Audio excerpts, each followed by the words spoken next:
من الطاعات وقسمه لأهلها من العطاء في يوم الجزاء إنه هو العزيز الحكيم.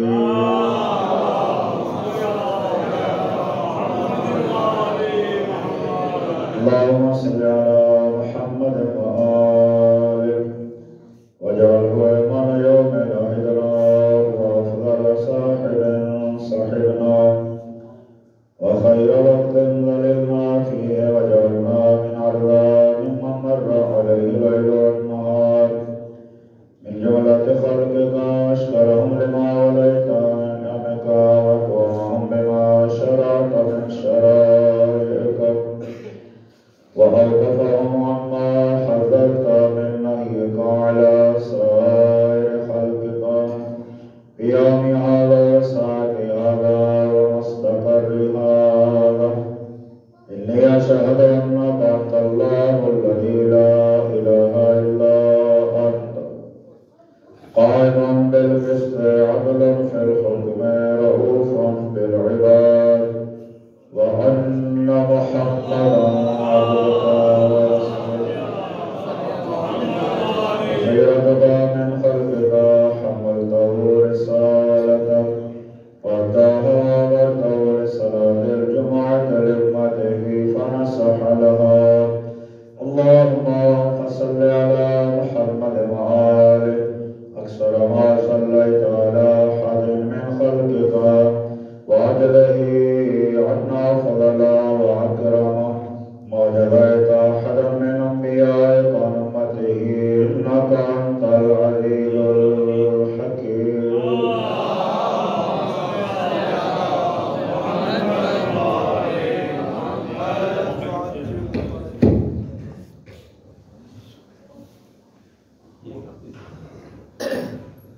برادران ایمانی، مولیان حیدر قرار، آپ جانتے ہیں کہ ماہ شعبان المعظم بڑی برکتوں کا مہینہ ہے، رحمتوں کا مہینہ ہے۔ شعبان سرکار دو عالم نے فرمایا رجب علی کا مہینہ ہے، شعبان میرا مہینہ ہے اور رمضان اللہ کا مہینہ ہے۔ کیا ترتیب رکھی ہے؟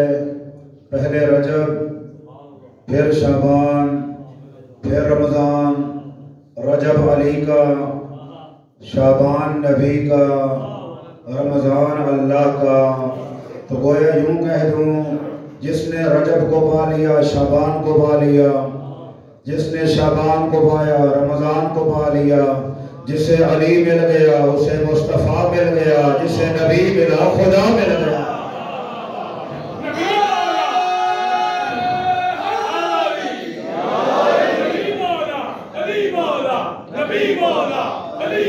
آج 5 شعبان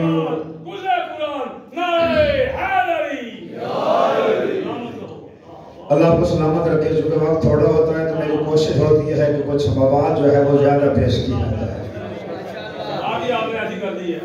اللہ اکبر۔ شعبان بڑی برکتوں کا مہینہ، کافی مناسبتیں ہیں۔ آج جمعہ بھی ہے، 5 شعبان المعظم۔ ایک روایت کے مطابق امام زین العابدین علیہ السلام کی آج ولادت کا ساتھ ہے، اور دوسری روایت اس امام کی ولادت کی وہ ہے 15 جمادی الاولیٰ۔ تو بہرکیف اس روایت کے مطابق جو 5 شعبان لکھی ہے، تو میرا دل چاہتا ہے کہ آج اسی امام کا تذکرہ کیا جائے۔ نام اس کا علی ہے، حسین ابن علی کا فرزند ہے۔ لقب کافی ہے میرے مولا کے، جو مشہور لقب ہیں۔ پہلا لقب ہے سجاد، دوسرا ہے زین العابدین، اور تیسرا ہے سید الساجدین۔ قرآن میں اللہ نے دو قسم کے ذکر کیا ہے، ایک عابدین کا تذکرہ کیا، ایک ساجدین کا ذکر کیا۔ عابدین ملائکہ اور ساجدین انبیاء۔ حسین کا بیٹا کتنا عظیم ہے، صف انبیاء میں آتا ہے تو زین العابدین نظر آتا ہے، صف ملائکہ میں آتا ہے تو زین العابدین ہے، صف انبیاء میں ہے تو سید الساجدین نظر آتا ہے۔ سجاد، ساجد کہتے ہیں سجدہ کرنے والے کو، ساجد سجدہ کرنے والا، جو بہت زیادہ سجدے کرے اس کو سجاد کہا جاتا ہے۔ میں جملہ کہنا چاہتا ہوں، جو خوشحالی میں سجدہ کرے اسے ساجد کہتے ہیں، جو پریشانیوں میں بھی سجدے کرے اسے سجاد کہا جاتا ہے۔ جو سجدے کے لیے زمین تلاش کرے اسے ساجد کہتے ہیں، اور زمین جس کے سجدے کا انتظار کرے اسے سجاد کہا جاتا ہے۔ اللہ اکبر، بڑی عظمتوں کا مالک ہے میرا مولا۔ باپ ہے حسین، ماں ہے بی بی شہر بانو، اور اس کے باپ کا نام بادشاہ گزرا ہے۔ اللہ اکبر، یلدجر اس کے باپ کا نام لکھا ہے، بی بی شہربانو کے باپ کا نام یلدجر، اس کے باپ کا نام شہریار لکھا ہے۔ یہ تفصیلی ہے، برکب خود پڑھ لیجئے گا۔ میرے مولا سجاد علیہ السلام کی زندگی ہمارے لیے ایک بہترین نمونہ عمل ہے۔ عبادت کے لحاظ سے کتنی بلندیوں پر ہے۔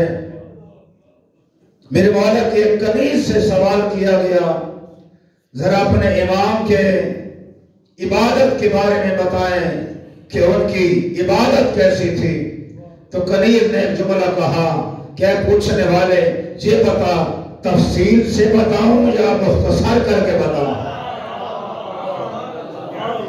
تفصیل سے بتاؤں یا اختصار کے ساتھ بتاؤں؟ کہا مختصر بتا دو۔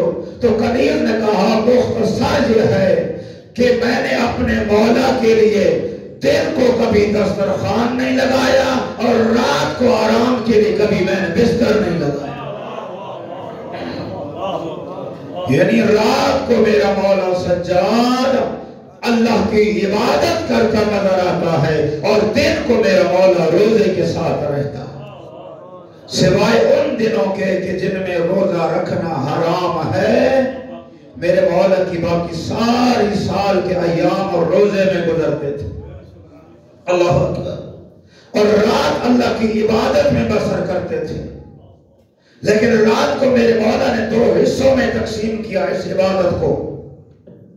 یہاں پر میں مولا علی علیہ السلام کا وہ فرمان پیش کرتا ہوں، جب کسی نے سوال کیا تھا کہ مولا مجھے یہ بتائیں کہ اسلام کیا ہے، دین کیا ہے، تو میرے مولا نے دو جملے ارشاد فرمائے۔ میرے آقا نے فرمایا دین یہ ہے اطاعتاً للہ ورحمتاً لخلق اللہ، اللہ کی اطاعت کی جائے، مخلوق خدا پہ رحم کیا جائے، اسے دین اسلام کل ایمان کل قرآن موال بلندر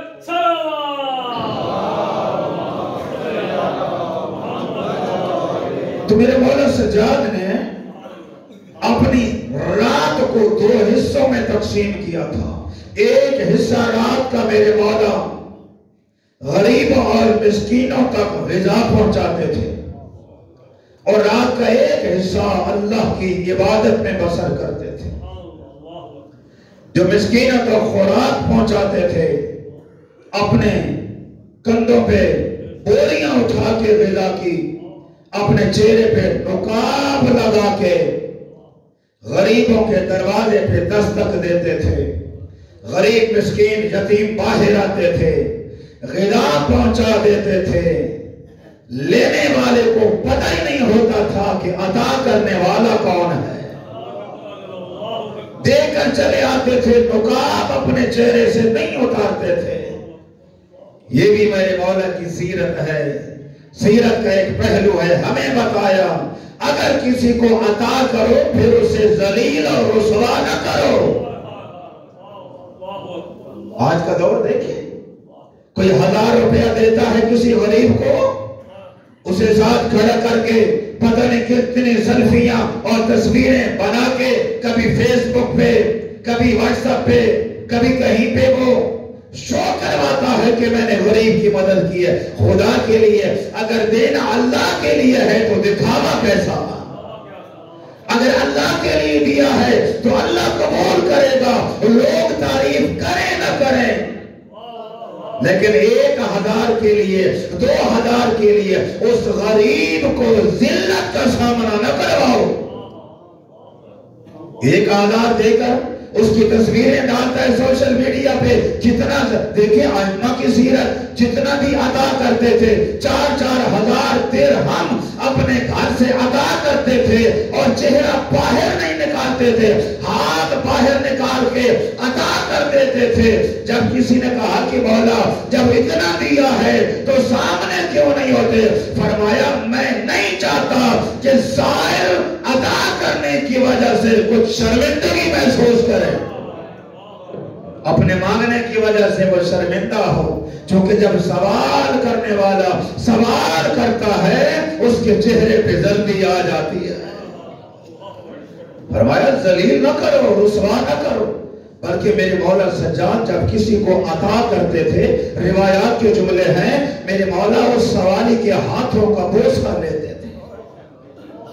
میرے مولا اس کے ہاتھوں کا بوسہ لیتے تھے اور یہ کہتے تھے تو کتنا عظیم ہے کہ تو نے میرا ایک کام، ایک مشکل حل کر دی کہ میرا یہ مال جو فنا ہونے والا تھا میرے وہاں جانے سے پہلے تو نے بقا کی طرف پہنچا دیا، اسے باقی رہنے والا بنا دیا۔ رات کی تاریکی میں جاتے تھے، چہرہ چھپا کے، ایک مرتبہ جا رہے تھے، کسی ماننے والے نے مولا کو پہچان لیا، دیکھ لیا کہ یہ تو میرا مولا ہے، تو کہنے لگا مولا اگر اجازت دے تو یہ جو سامان آپ کے کندھے پہ ہے جہاں آپ لے جانا چاہتے ہیں وہاں تک میں لے جاؤں، آپ امام ہیں تکلیف نہ کریں، مجھے دے دیں۔ ایک جملہ دیکھیں کتنا ڈھنگ سکھایا ہے ہمارے ائمہ معصومین نے، جب اس نے کہا نا مجھے دے دیں، میرے مولا نے کہا مجھے یہ بتا قیامت کے دن پورے صراط سے میری جگہ تو گزرے گا یا میں خود گزروں گا؟ پورے صراط سے میری جگہ تو گزرے گا؟ فرمایا میرا بھار مجھے اٹھانے دے۔ خدا جانتا ہے 100 گھرانہ تھا مدینے میں جس کی کفالت میرے مولا سجاد کرتے تھے، 100 گھرانہ، اور کسی کو پتہ ہی نہیں ہوتا تھا دینے والا کون ہے۔ کب پتہ چلا؟ جب مولا کی شہادت ہوئی، اب کوئی نقاب پہن کے دینے والا نہ پہنچا، تب غریبوں مسکینوں اور یتیموں کو پتہ چلا یہ جو نقاب لگا کے آتا تھا اور ہمیں عطا کرتا تھا یہ اور کوئی نہ تھا، یہ حسین کا بیٹا سید سجاد تھا۔ ان کی سیرت سے تھے، ان کی سیرت سے سمجھے کیسے انہوں نے ہمیں سبق سکھایا کہ صرف عبادت پہ نہ رہنا، بندگان خدا کے حقوق بھی ادا کرنا، غریبوں کا حق ادا کرنا، مسکینوں کا حق ادا کرنا، بیوگان کا حق ادا کرنا، رشتہ داروں کا حق ادا کرنا، ہمسایوں کا خیال رکھنا۔ اور میں نے کہا تھا کہ میری مولا کا ایک رسالہ ہے، رسالۃ الحقوق، جس کا ترجمہ ہے آئینہ حقوق کے نام سے، اردو بازار سے مل جاتا ہے، پڑھے اس میں میرے مولا نے ہر چیز کے حقوق بیان فرمائے۔ ایک صلوات پڑھیں گے بلکہ صحت کے لیے۔ حقوق بیان فرمائے، اللہ کا حق یہ ہے، نماز کا حق یہ ہے، روزے کا حق یہ ہے، حقوق و عباد بیان فرمائے، ماں کا حق یہ ہے، باپ کا حق یہ ہے، بھائی کا حق یہ ہے، پھر اپنے جسم کے انسان کے اعضاء کے حق بتائے، آنکھوں کا حق کیا ہے، زبان کا حق کیا ہے، کانوں کا حق کیا ہے۔ فرمایا حقوق و عباد کا خیال رکھنا، عبادتوں پہ ناز نہ کرنا، اللہ کے حق ادا کیے اور بندوں کا حق اگر ادا نہ کیا تو جب تک بندے معاف نہیں کریں گے اللہ تیری کسی عبادت کو قبول نہیں کرے گا. عبادت میں بلند، سخاوت میں بلند، کردار میں بلند. 500 درخت تھا میرے مولا کا کھجوروں کا. ہر درخت کے نیچے 2 رکعت نماز ادا کرتے تھے. 1000 رکعت نماز میرے مولا رات کو ادا کرتے تھے. عبادت کا یہ عالم تھا. اور اتنے سجدے کیے، اتنے سجدے کیے، اتنا اعضاء کو زمین پہ رکھا اعضاء سجدہ کو، اتنے لمبے اور طولانی سجدے ادا کیے کہ کسی کی پیشانی پہ جو محراب بنتا ہے مولا کے ہاتھوں پہ بھی نشان بن جاتے تھے، گھٹنوں پہ بھی نشان بن جاتے تھے، پیروں پہ بھی نشان بن جاتے تھے. ان کو کاٹنا پڑتا تھا. اس لیے تو کہا یہ سجاد ہے، یہ زین العابدین ہے، یہ سید الساجدین ہے. کیا ہے میرے مولا کی سیرت؟ غلام خرید کرتے تھے میرے مولا. سال میں ماہ رمضان جب آتا تھا تو میرے مولا سجاد غلام خرید کر ان کی تربیت کرتے تھے. اپنی خدمت کے لیے نہیں خریدتے تھے کہ یہ غلام ہے میرے گھر میں ہماری خدمت کرے گا. نا ان کی تربیت کرتے تھے، انہیں دین سکھاتے، انہیں آل محمد کی تعلیمات دیتے، انہیں قرآن پڑھاتے، انہیں تفسیر پڑھاتے، دین سے آراستہ و پیراستہ کر کے جب اگلا رمضان آتا ان کو آزاد کر دیتے اور غلام خرید لیتے، اور غلام خرید لیتے. کیسے کیسے غلاموں کی تربیت کی ہے میرے مولا نے. ایک شخص کہتا ہے سعید بن مسیب کہتا ہے کہ میں مدینے سے نکلا، مدینے سے باہر میں نے پہاڑی پہ ایک غلام کو دیکھا جو ہاتھ اٹھا کے دعا کر رہا تھا. مدینے میں آپ دیکھتے ہیں کہ زیادہ تر مکہ اور مدینہ پہاڑی آپ کو نظر آئیں گی. کہتے ہیں میں مدینہ تھوڑا سا باہر نکلا، ایک پہاڑی پہ ایک حبشی غلام بیٹھا ہے، ہاتھ دعا کے لیے اٹھا کے دعا کر رہا ہے. کہتا میں جلدی جلدی قریب گیا کہ یہ کیا دعا مانگ رہا ہے. تو جب میں نے وہ الفاظ سنے تو وہ اللہ کی بارگاہ میں بارش کے لیے دعا کر رہا تھا. کہتے کہ میں نے دیکھا اس کے الفاظ ابھی پورے ختم نہیں ہوئے تھے، آسمان سے بادل آئے اور بارش برسنا شروع ہو گئی. میں نے سوچا یہ کتنا باکمال غلام ہے، کتنا مستجاب دعویٰ ہے. میں واپس آ گیا اور میں نے دل میں خیال کیا یہ ہو نہ ہو یہ غلام ہوگا میرے مولا سجاد کا. کہتے میں آ گیا مولا کی بارگاہ میں نے کہا مولا آپ کے پاس کافی سارے غلام ہیں، میں ایک غلام خریدنا چاہتا ہوں، یہ 200 درہم لے لیں، ایک غلام مجھے دے دیں. میرے مولا نے ایک غلام کو بھیجا کہ سارے غلاموں کو اکٹھا کرو. سارے غلام اکٹھے ہو گئے، ایک ایک کر کے اس نے دیکھنا شروع کیا. مولا کی طرف دیکھ کر کہا مولا جسے میں چاہتا ہوں وہ ان میں موجود نہیں ہے، جسے میں خریدنا چاہتا ہوں وہ ان میں موجود نہیں ہے.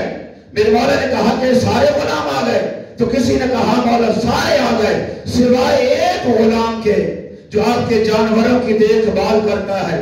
فرمایا اسے بھی بلاؤ. جب وہ آیا تو اس شخص نے کہا یابن رسول اللہ یہی تو ہے جسے میں لینا چاہتا ہوں. وہ وہی غلام تھا جو دعا کر رہا تھا. کہا مولا مجھے دے دیں، یہ 200 درہم لے لیں. تو میرے مولا نے اس غلام کی طرف دیکھا اور فرمایا اے بندہ خدا آج کے بعد میں تجھے سعید بن مسیب کو ہبہ کرتا ہوں، آج کے بعد تو اس کے پاس رہے گا. اللہ اکبر. بس مولا کا اتنا کہنا تھا. سعید کہتا ہے اس غلام نے ہاتھ اٹھائے آسمان کی طرف دیکھا تو رو کر کہا پروردگار یہ تو ایک رات تھا جو تو جانتا تھا یا میں جانتا تھا کہ میں جب دعا کرتا ہوں تو تو میری دعا کو قبول کرتا ہے. میں نے کسی کو بتایا بھی نہیں، اب اس کو پتہ چل گیا ہے یہ کیوں لینا چاہتا ہے. ایک جملہ کہتا ہے پروردگار اگر میں اپنے مولا سجاد کے پاس نہیں رہنا چاہتا پھر تیری بارگاہ میں میری دعا ہے میری زندگی تمام کر دے مجھے اپنے پاس بلا لے۔ اللہ جب غلام نے یہ دعا کی تو وہ سعید کہتا ہے میں نے اپنا ارادہ چھوڑ دیا کہ میں اسے نہیں لینا چاہتا، میں وہاں سے چلا گیا۔ کچھ دیر گزری تھی یا مولا کا قاصد آیا اور مجھے کہا سعید میرے مولا سجاد کہہ رہے ہیں اپنے دوست کے جنازے میں شرکت نہیں کرو گے۔ میں نے کہا کون سا دوست؟ کہا جس غلام کو تو خریدنا چاہتا تھا اس غلام کا انتقال ہو گیا۔ ایسے تربیت کی ہے میرے مولا نے اپنے غلاموں کی، انہیں دین سکھایا۔ اپنی زندگی میں میرے مولا نے حیوانوں پر کبھی ظلم نہیں کیا۔ روایات میں ہے، ابھی میں کتاب پڑھ رہا تھا کہ میرے مولا حج پہ جاتے تھے نا تو جس اونٹ پہ بیٹھ کے جاتے تھے سارے سفر میں اسے تازیانہ نہیں مارتے تھے، وہ جو چابک ہوتا ہے اشارہ کرتے تھے دکھاتے تھے لیکن مارتے نہیں تھے۔ جب میرے مولا کی شہادت ہوئی نا 25 محرم کو، مولا کی شہادت کے بعد یہ حیوان یہ اونٹ مولا کی قبر پہ جنت اور بقیع میں آتا ہے، اس کی آنکھوں سے موٹے موٹے آنسو گر رہے تھے۔ پھر اس نے اپنے آپ کو قبر سے ملنا شروع کیا، پھر یہ زمین پہ لیٹا، زمین پہ اپنے آپ کو رگڑنے لگا۔ بتایا گیا 5ویں امام کو، میرے 5ویں امام آئے اور اس کے سر پہ ہاتھ رکھا اور فرمایا صبر کر اور واپس چلا جا۔ یہ اونٹ واپس چلا گیا، کچھ دیر کے بعد پھر آیا، پھر امام نے کہا چلا جا، پھر چلا گیا۔ جب تیسری مرتبہ آیا نا تو اب امام نے کہا اب اسے رہنے دو، اس کی موت قریب آ چکی ہے۔ اور روایات کہتی ہیں کہ 3 دن لگاتار یہ اونٹ میرے مولا سجاد کی قبر پہ وہیں پر لیٹا رہا اور 3 دن کے بعد یہ اونٹ مر گیا۔ یہ ہے سیرت و کردار کہ میرے مولا نے کیسے غلاموں سے پیار کیا، کیسے ہمسایوں کا خیال رکھا، کیسے اللہ کو راضی کیا، کیسے مخلوق خدا کو راضی کیا۔ وقت نہیں ہے، دعا گو ہم پروردگار ہمیں سیرت اہل بیت پر عمل کی توفیق عطا فرمائے۔ بسم اللہ الرحمن الرحیم۔ والعصر ان الانسان لفی خسر الا الذین آمنوا وعملوا الصالحات وتواصوا بالحق وتواصوا